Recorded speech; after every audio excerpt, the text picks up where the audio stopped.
Hello friends, जय Hind. Welcome back lux seated on YouTube channel.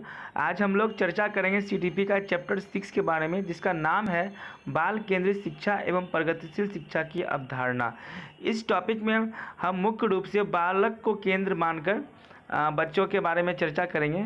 क्योंकि आप एक गवर्नमेंट टीचर बनने के लिए जा रहे हैं, और या फिर अगर प्राइवेट टीचर भी अगर अभी वर्तमान में है, अगर आप फ्यूचर में अगर आप अगर सरकारी शिक्षक बनने के लिए अगर प्रिपेयर कर रहे हैं तो आपको ये बहुत ज़्यादा काम आएगा।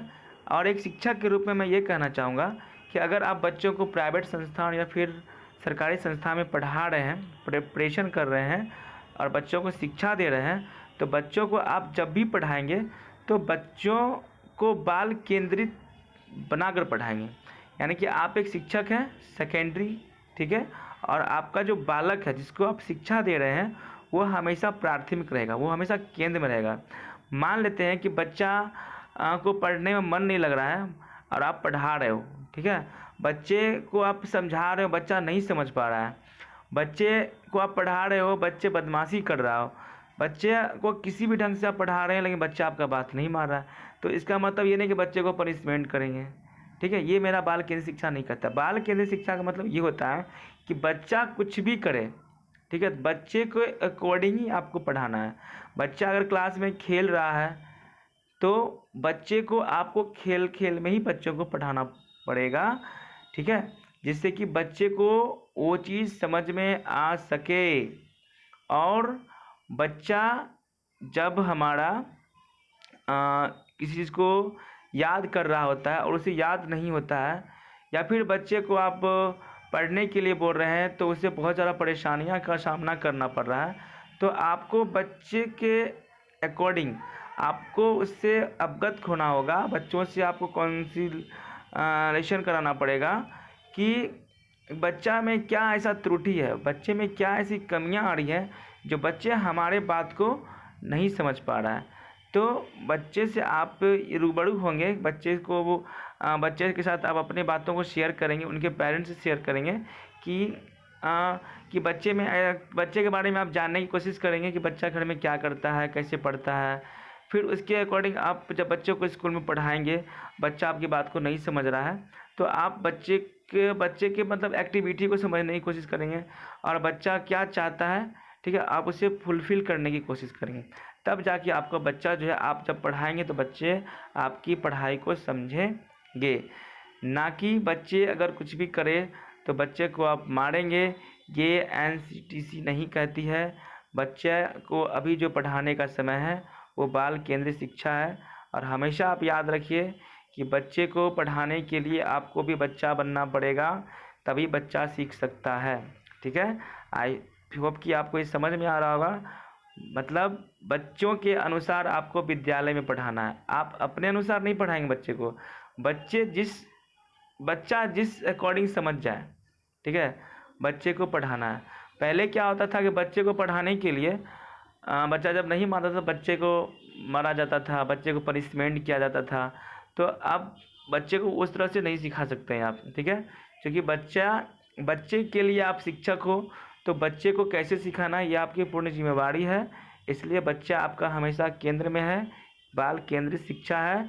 इसलिए बच्चे को आप हमेशा बच्चों के अनुसार पढ़ाएंगे कि बच्चे को क्या चाहिए, जिससे बच्चों का सर्वांगीण विकास होगा। आगे बढ़ते हैं। इसके अनुसार शिक्षक को बालकों को समझना होगा, मैंने जैसे भी बताया, ठीक है, तभी जाके शिक्षक जो है बच्चे को सही से पढ़ाएंगे। और चूँकि बच्चे जो होते हैं मनोविज्ञान का ज्ञान होना आवश्यक होता है। बाल केंद्रित शिक्षा में शिक्षा मनोविज्ञान की महत्वपूर्ण भूमिका होती है। जैसे कि मैंने आपको बार बार मैं ये बता रहा हूँ कि हमेशा बच्चा जो है बाल केंद्रित है। बच्चे को केंद्र में रख के आप पढ़ाएंगे, बच्चे के अकॉर्डिंग पढ़ाएंगे, और इस पद्धति में प्रत्येक बालक पर अलग अलग ध्यान दिया जाए। ऐसा नहीं कि जब आप क्लास में पढ़ा रहे हैं और कुछ बच्चे पे आपका ध्यान जा रहा है, कुछ बच्चे पर आपका ध्यान नहीं जा रहा है। आप अगर वर्क दे रहे हैं तो आप अपने वर्क पे ध्यान दीजिए, पर बच्चे पे वर्क नहीं देना। ये हमारा बाल केंद्रित शिक्षा नहीं करता। एक सही शिक्षक का मतलब होता है कि जब आप बच्चे को पढ़ा रहे हैं तो क्लास के अंदर जितने भी बच्चे हैं उस पर आपका नज़र जाना चाहिए, चाहे वो बच्चा अंतिम बेंच पे क्यों ना बैठा हो, ठीक है। और उस अकॉर्डिंग आपको पढ़ाते रहना है बच्चे को, ठीक है। प्रत्येक बच्चे की रुचि, क्षमता, स्तर, सीखने का तरीका, व्यवहार, पृष्ठभूमि, अन्य इत्यादि चीज़ का ज्ञान शिक्षकों को होना चाहिए। मैं पहले भी कई बार बता चुका हूँ कि बच्चों को पढ़ाने से पहले बच्चे का आप पूर्ण रूप से जानने की कोशिश कीजिए कि बच्चे किस तरह से पढ़ना चाह रहे हैं, तभी आप बच्चे को पढ़ाएंगे। और आगे बढ़ते हैं टॉपिक पे। पिछड़े मंद बुद्धि जो कम बुद्धि वाले बच्चे होते हैं और प्रतिभाशाली बालकों के लिए विशेष पाठ्यक्रम व शिक्षण विधियों का उपयोग किया जाता है।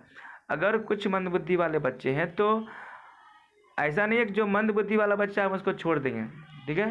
क्योंकि आप क्लास में सभी बच्चे को आपको एक साथ पढ़ाना है। ऐसा नहीं कि कोई प्रतिभाशाली बच्चा है तो उसको हम अलग से पढ़ाएंगे, कोई बच्चा अगर नहीं समझ पा रहा तो उसको हम थोड़ा धीमा पढ़ाएंगे। नहीं, आपको जब भी क्लास में पढ़ाना है तो जितने भी क्लास में बच्चे सबको एक समान आपको पढ़ाना है और एक समान ध्यान देना है। और आपको हमेशा ध्यान रखना है कि किस बच्चे को किस विधि से पढ़ाना है, ये आपको हमेशा संज्ञान में होना चाहिए। प्रत्येक बच्चे को उसकी योग्यता अनुसार शिक्षा दी जाती है। बच्चे को पहले में कितना पता है, बच्चा पहले कितना जान रहा है, उसके अकॉर्डिंग अब आगे की शिक्षा बच्चे को दे। तो ये हमारा प्रगतिशील शिक्षा का एक टॉपिक है, ठीक है। आई होप कि आपको ये समझ में आ गया। कुल मिलाकर अगर बात कहें तो बालक को हमेशा केंद्र मानकर बालक को फर्स्ट प्रायोरिटी देकर बच्चे को पढ़ाना है, ठीक है। क्योंकि आप एक शिक्षक हैं और बच्चों को सिखाने के लिए आपको शिक्षक के रूप में आपकी स्वीकृति हुई है। तो स्वाभाविक है कि आपको बच्चे को पढ़ाने के लिए आपको बच्चे के अकॉर्डिंग समझना पड़ेगा, बच्चे को हर चीज़ समझना पड़ेगा। अब हमारा अगला टॉपिक जो है मेरा प्रगतिशील शिक्षा। अब प्रगतिशील शिक्षा का मतलब मैं पहले कुछ बता देता हूँ कि प्रगतिशील शिक्षा का मतलब होता है कि पहले ज़माने में जो शिक्षा गुरुओं के द्वारा या फिर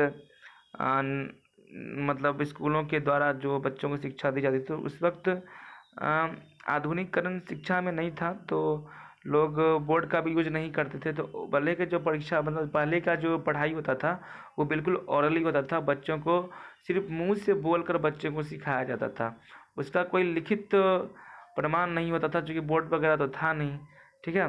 तो प्रगतिशील शिक्षा में क्या होता है कि बहुत सारे मशीन आए, तकनीक आए, जिससे बच्चों को शिक्षा दी जाती है, ठीक है। तो हम बात करेंगे प्रगतिशील शिक्षा के बारे में, ठीक है। तो इसमें एक मनोविज्ञान है जिनका नाम है जॉन डीबी। उनका प्रगतिशील शिक्षा में काफ़ी योगदान रहा है। उन्होंने कहा है कि प्रगतिशील शिक्षा का एकमात्र उद्देश्य बालक की शक्तियों का विकास है। प्रगतिशील शिक्षा का एकमात्र उद्देश्य बालकों की शक्तियों का विकास है और व्यक्तिगत भिन्नता को ध्यान में रखकर शिक्षा दी जाती है। व्यक्तिगत भिन्नता का शिक्षा का मतलब ये होता है कि जब भी आप क्लास में पढ़ाएंगे तो ऐसा नहीं है कि आपको हर बच्चा एक ही तरह का होगा, हर बच्चे का दिमाग अलग होगा, सोचने का तरीका अलग होगा, हर बच्चे का मतलब डेवलप अलग अलग होगा। तो इस बात को आपको ध्यान में रख के हर बच्चे को शिक्षा देना है, ठीक है। अब हम जानेंगे प्रगतिशील शिक्षा की उद्देश्य। अब प्रगतिशील शिक्षा का क्या उद्देश्य है, ठीक है। तो बच्चे को प्रत्यक्ष अनुभव प्रदान किया जाए, मतलब बच्चे को प्रत्यक्ष अनुभव प्रदान किया जाएगा, मतलब क्या कि बच्चे को हमेशा प्रत्यक्ष रूप में, मतलब बच्चे को अगर बताना है तो उसके सामने करके दिखाइए, जिससे कि बच्चा जो है उसे ज़्यादा दिन तक याद रख पाएगा, उससे सही से वो समझ पाएगा। बच्चे को क्रियाकलाप करने की स्वतंत्रता देना चाहिए, मतलब बच्चे से क्रियाकलाप का मतलब होता है कुछ प्रैक्टिकल है, बहुत कुछ अच्छा मतलब टेक्निकल पढ़ाई होता है, ठीक है। जैसे कि बच्चा को आप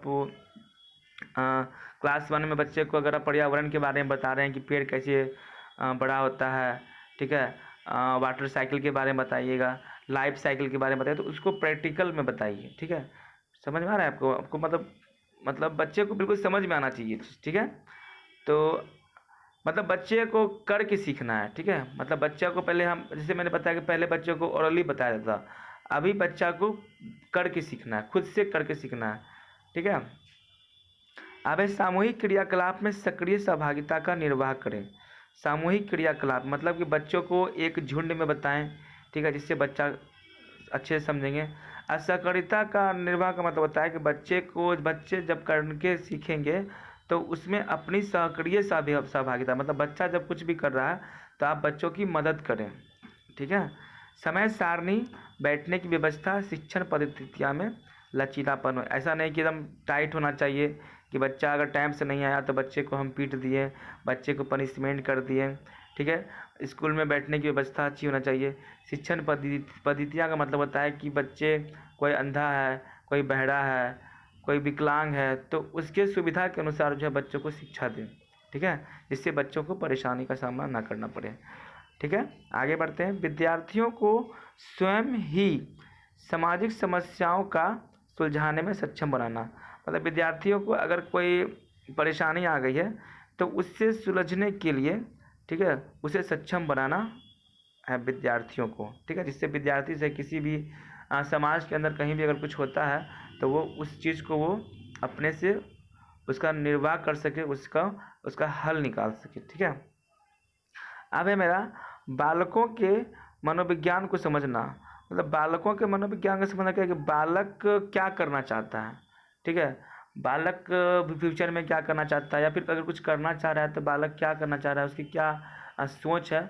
तो बच्चों का हमेशा फीडबैक लीजिए, ठीक है। स्कूल में हर बच्चों का फीडबैक लीजिए किसी भी टॉपिक पर, और उसमें आपको एक उसका निष्कर्ष निकलेगा प्रत्येक बच्चों का कि बच्चा फ्यूचर में क्या करना चाहता है, और उसके अकॉर्डिंग बच्चों को उस बच्चों में आप अपनी सहभागिता दें कि बच्चा जो है उस प्लेटफॉर्म पर वो अच्छे से कार्य कर सके। बालक के सर्वांगीण विकास पर बल देना, ठीक है। बालक अगर कुछ आगे बढ़ रहा है तो उस पर आप अपना सपोर्ट करें कि बच्चे हैं जिससे कि वो आगे बढ़ सके। बालक की इच्छा एवं रुचि, मूल प्रवृत्तियाँ, प्रेरणा, संवेग, आर्थिक सामाजिक स्तर आदि को ध्यान में रखकर शिक्षा प्रदान करना, ठीक है, कि बालक क्या बनना चाहता है, बालक क्या करना चाहता है, ठीक है, तो उसे हमेशा सामाजिक स्तर पर जो है बच्चे को प्रेरणा देते रहें। शिक्षा विधि का व अधिगम को व्यावहारिक बनाना। शिक्षा विधि का मतलब विधि का मतलब होता है कि जो पाठ्यक्रम होता है, जो पाठचर्या होता है, उस मतलब जो सीखने का सिखाने का जो तरीका होता है उसे व्यावहारिक बनाना, ठीक है। तो आई होप कि बाल केंद्रित शिक्षा और आपको प्रगति शिक्षा समझ में आया होगा। अगर ये वीडियो आपको अच्छा लगे तो प्लीज़ आप सब्सक्राइब करें, शेयर करें, क्योंकि मैं सीटीपी का जितना भी चैप्टर होता है मैं टॉपिक वाइज करा रहा हूँ, ठीक है। और प्लीज़ लाइक शेयर ज़रूर करें, और मैं फिर मिलता हूँ नेक्स्ट टॉपिक पे। तब तक के लिए थैंक यू, धन्यवाद।